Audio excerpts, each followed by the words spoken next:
Welcome to public TV news. బులెటిన్ల ముందుగా headlines. Police అధికారులకు కేటీఆర్ వార్నింగ్.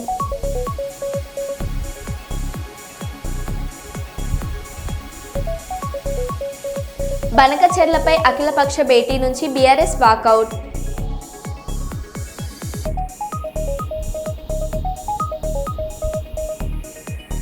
వాహనదారులకు కేంద్రం గుడ్ న్యూస్.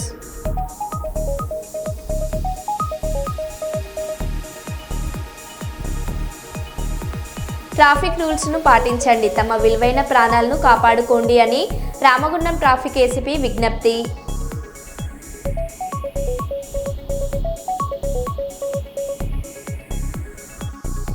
దొడ్డనేగేరి గ్రామంలో ప్రజల సమస్యలు తెలుసుకుంటున్న ఎమ్మెల్యే డాక్టర్ పార్థసారథి.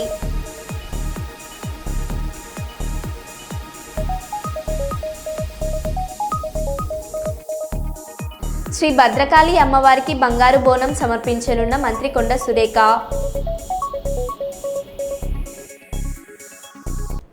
ఇక వివరాల్లోకి వెళ్తే, ఈ నెల 22వ తేదీన రాష్ట్ర అటవీ పర్యావరణ మరియు దేవాదాయ శాఖ మంత్రి కొండ సురేఖ శ్రీ భద్రకాళి అమ్మవారికి బంగారు బోనం సమర్పించనున్నారు అని శ్రీ భద్రకాళి దేవాలయ ఈవో శేషుభారతి తెలిపారు.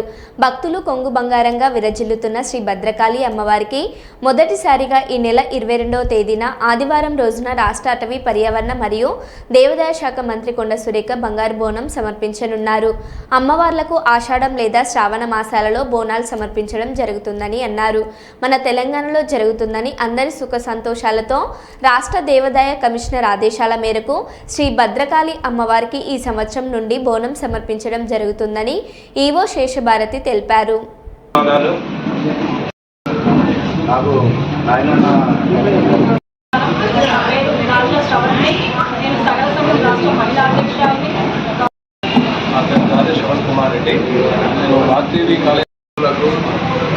నమస్కారాలు.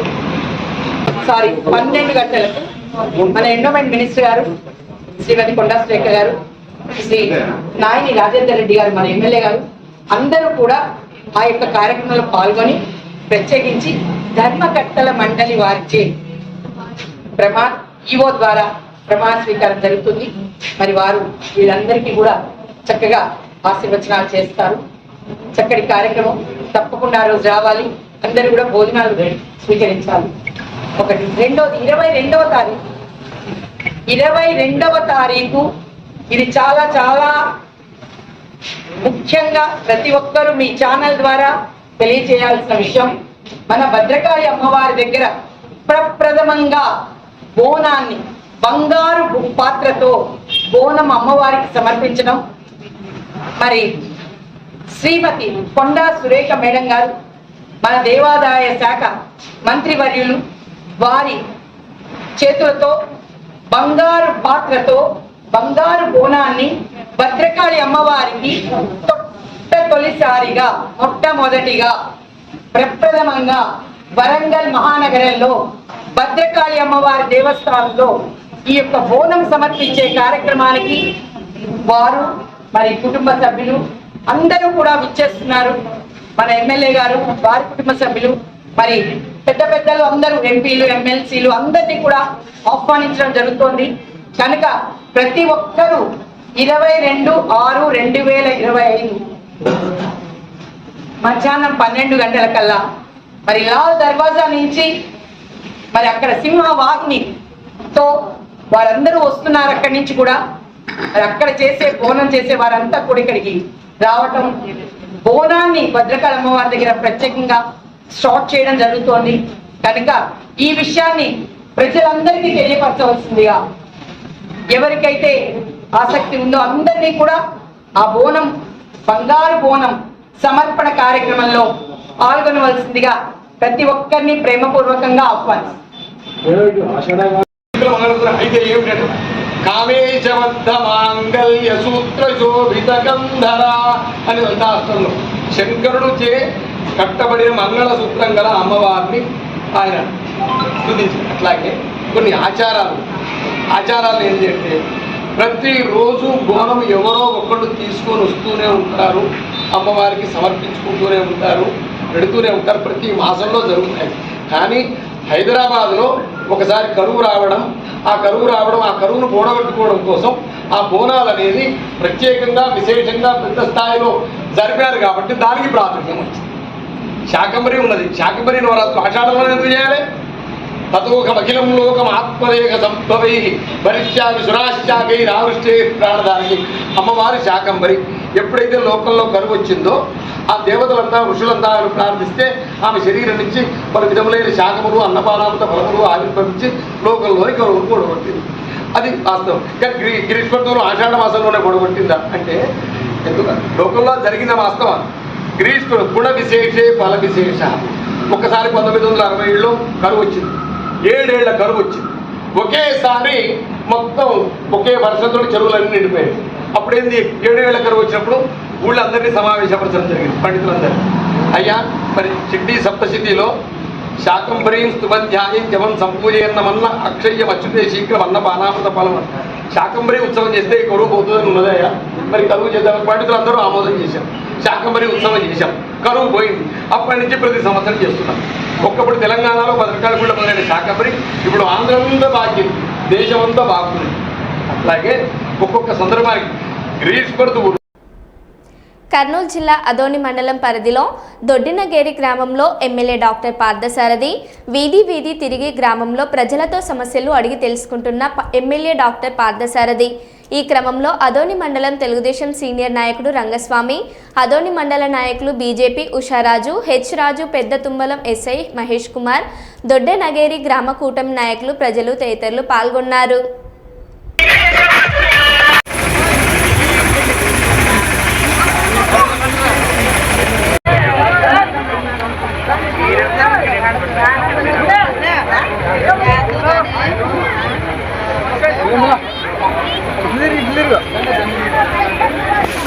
సైడ్ నుంచి అన్న సైడ్ నుంచి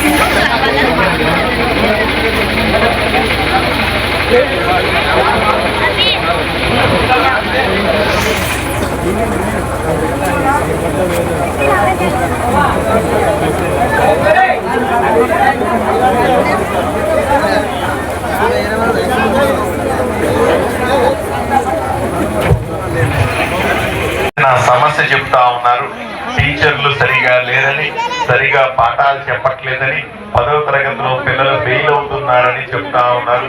తప్పనిసరిగా ఈ విషయాన్ని డిఈఓతో మాట్లాడతాను. మంచి టీచర్లని, ఇప్పుడున్న టీచర్లు సరిగా లేకపోతే వీళ్ళని మార్పించి మంచి టీచర్ని మీ ఊర్లో వేయిస్తాను. ఓకే?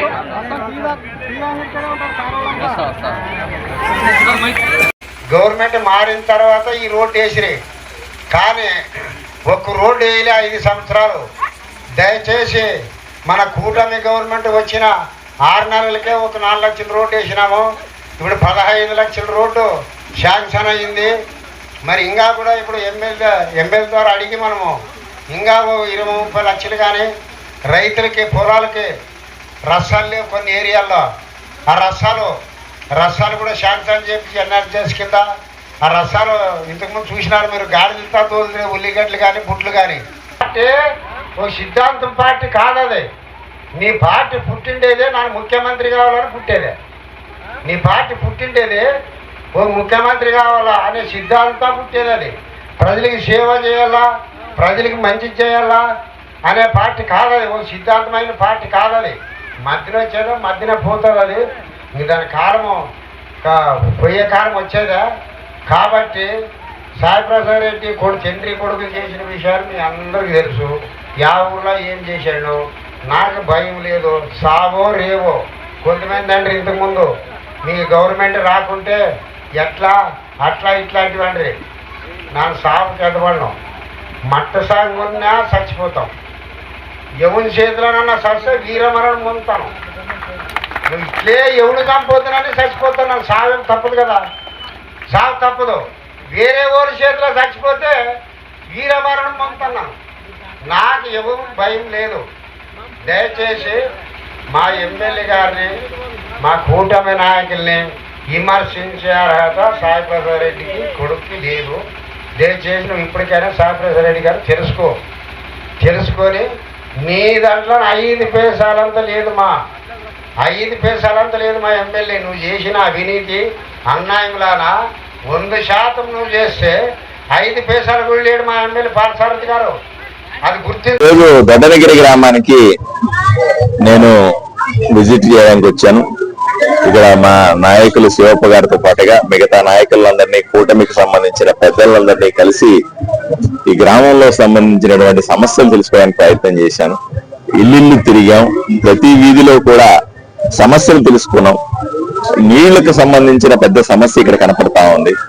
దాంతో పాటుగా డ్రైనేజీకి సంబంధించిన సమస్య, కాలువలు క్లీన్ చేయలేకపోవడం ఉన్న సమస్య, కొంతమంది ఇల్లు లేవంటున్నారు, కొంతమంది స్థలాలు లేవంటున్నారు. ఇట్లా రకరకాల సమస్యలు చెప్తా ఉన్నారు ప్రజలందరూ కూడా. తప్పనిసరిగా ఇవన్నీ కూడా వీలైనంత తొందరగా పరిష్కరించడానికి ప్రయత్నం చేస్తాం.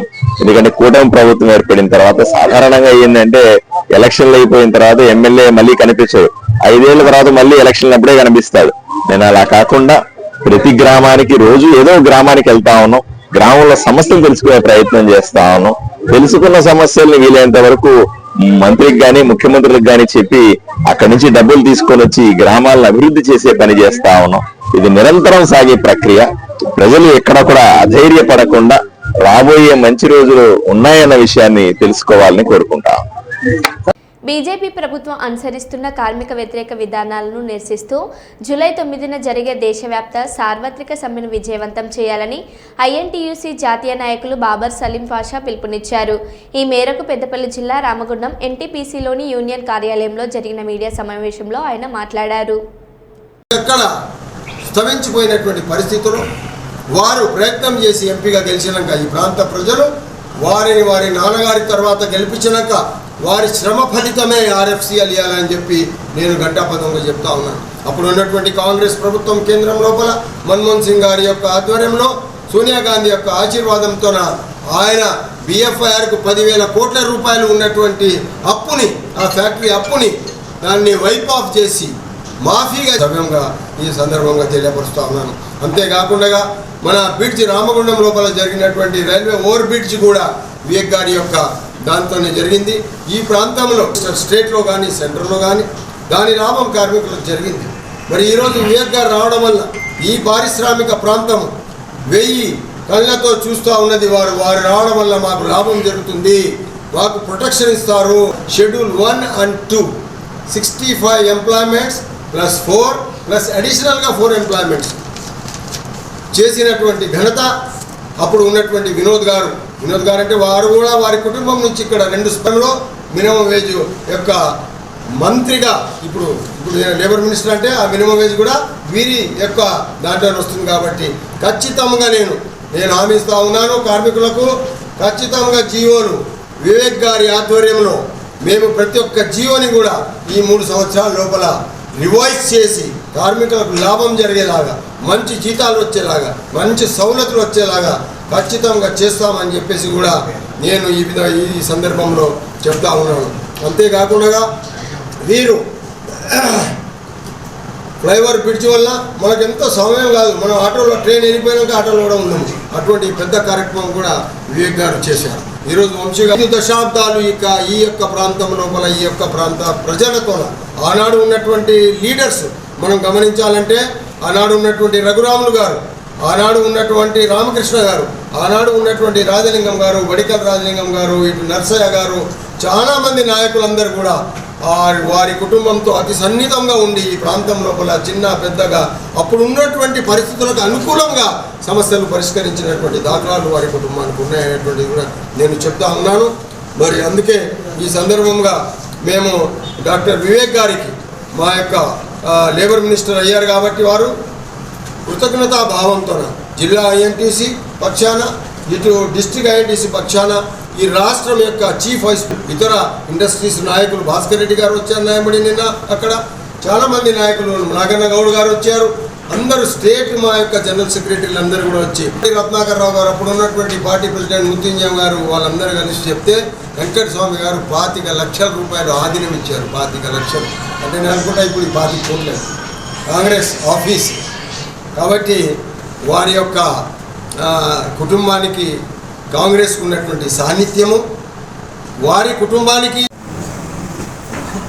తెలంగాణ రాష్ట్రము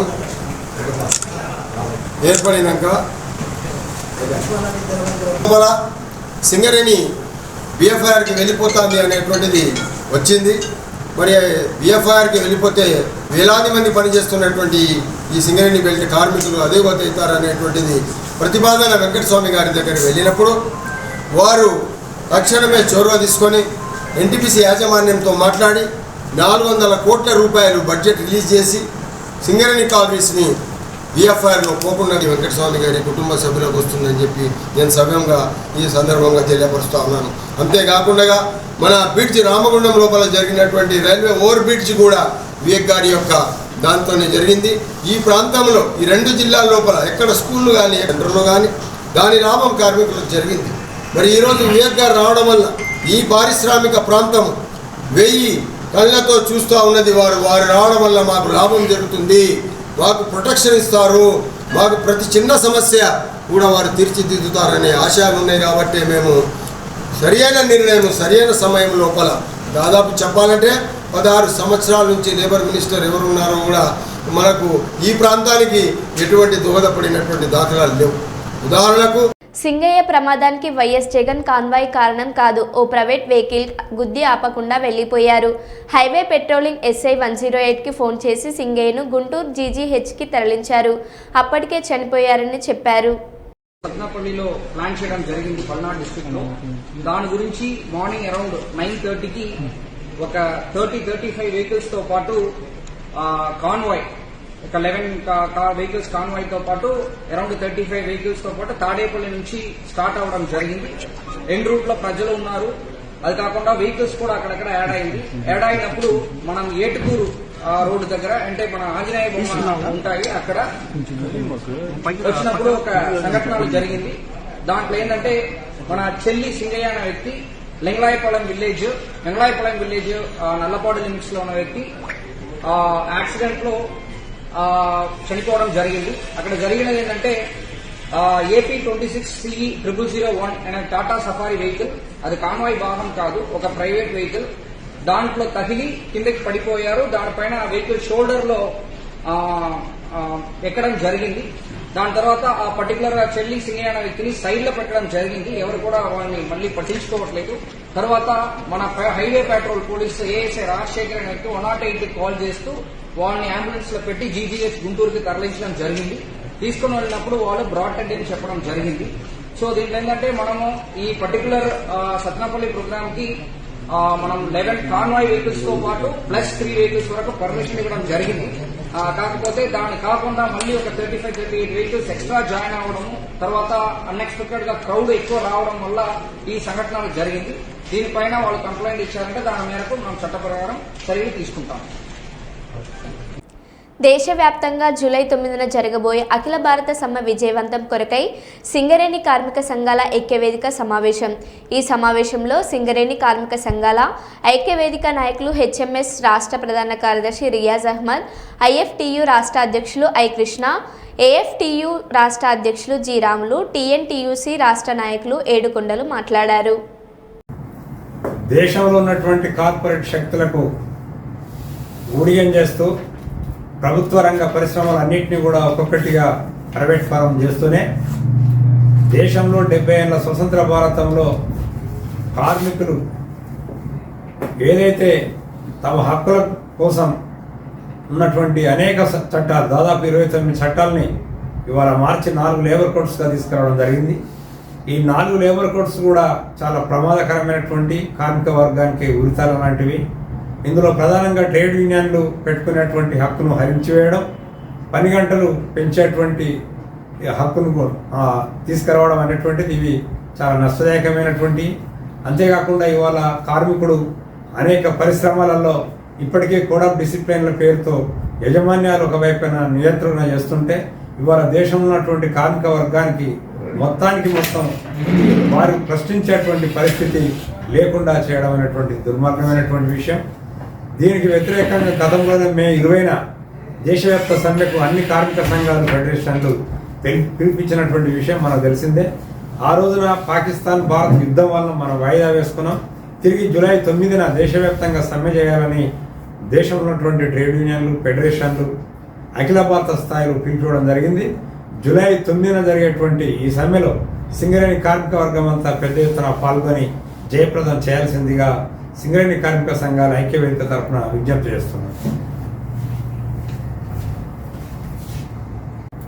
భారతదేశంలో ఉన్న కార్మిక సంఘాలు సమ్మె పిలుపు గత నెల 20 తారీఖు నాడు చేయవలసిన అవసరం ఉండే పాకిస్తాన్ వార్ వలన హిందుస్థాన్ పాకిస్తాన్ వార్ వలన అది వాయిదా పడ్డది. జూలై 9 నాడు తీర్మానం చేయడం జరిగింది. 9వ తారీఖు నాడు భారతదేశంలో ఉన్న అన్ని పరిశ్రమల్లో బంద్ పిలుపు ఇవ్వడం జరిగింది. అందులో భాగంగా సింగరేణిలో 9వ తారీఖు నాడు జరగబోయే సమ్మెను విజయవంతం చేయడానికి సన్నాహక సమావేశాలు ఏర్పాటు చేయడం జరిగింది. అందులో భాగంగా సమ్మె నోటీసు ఇవ్వాల్సిన పరిస్థితి ఏర్పడ్డది. మరి సమ్మె నోటీసు 23వ తారీఖు నాడు డైరెక్టర్ పర్సనల్కు అందజేత అన్ని తెలంగాణ సింగరేణి కార్మిక సంఘాల ఐక్య వేదిక తరఫున హెచ్ఎంఎస్, ఐఎఫ్టియు, ఏఐఎఫ్టియు, తెలంగాణ ఉద్యోగుల సంఘం, టీఎన్టీయూసీ, ఎస్జిటిఎస్ 6 సంఘాలు కలిసి మేము మొదటి నుండి పనిచేస్తున్నాం. కార్మికుల కోసం సమ్మె విజయవంతం చేయవలసిన అవసరం ఉంది. ప్రధానమైన సమస్య 4 కోట్లను రద్దు చేసి కార్మిక చట్టాలు అమలు చేయాలి. అదేవిధంగా మినిమం వేజెస్ 26,000 ఇవ్వాలి. ప్రైవేటీకరణ బంద్ పెట్టాలి. పబ్లిక్ సెక్టర్లోనే నడిపించాలి. అదేవిధంగా సింగరేణి ఉన్న చాలా సమస్యలు ఉన్న పెండింగ్ సమస్యలు గుర్తింపు సంఘాలు ఏం పనిచేయట్లేదు కనుక మేము ఆ సమస్యల మీద కూడా కార్మికుల కోసం పనిచేయడానికి నిర్ణయం తీసుకున్నాం. సమ్మె విజయవంతం చేయడానికి 23వ తారీఖు నాడు నుండి 23 నుండి 30 వరకు ప్రెస్ మీటింగ్లు సింగరేణి వ్యాప్తంగా, తర్వాత గేట్ మీటింగ్లు 1వ తారీఖు నుండి 8 వరకు గేట్ మీటింగ్లు, అందరం కలిసికట్టుగా కార్మికుల దగ్గరికి పోయి గేట్ మీటింగ్లు సమ్మె విజయవంతం చేయడానికి ఈరోజు సమావేశం ఏర్పాటు చేయడం జరిగింది. కనుక సింగరేణి కార్మికులు అందరూ కూడా సమ్మెకు సిద్ధంగా 9వ తారీఖు నాడు జరగబోయే సమ్మెను విజయవంతం చేయండి అని కోరుతున్నాం. యాదాద్రి భువనగిరి జిల్లా వాసలమర్రిలో గురువారం ఉదయం మంత్రి పొంగులేటి శ్రీనివాస్ రెడ్డి పర్యటించారు. మాజీ సీఎం కేసీఆర్ దత్త గ్రామమైన వాసలమర్రిలో స్థానిక ఎంపీ చామల కిరణ్ కుమార్ రెడ్డి, ఎమ్మెల్యేలు బీర్ల ఐలయ్య, అనిల్ కుమార్ రెడ్డిలతో కలిసి పొంగులేటి ఇందిరమ్మ ఇండ్ల పథకాన్ని ప్రారంభించారు. మొదటి లబ్ధిదార్ ఆగవ్వకు ఇందిరమ్మ ఇళ్ల పట్ట 1,00,000 చెక్కును తన చేతుల మీదుగా మంత్రి అందించారు.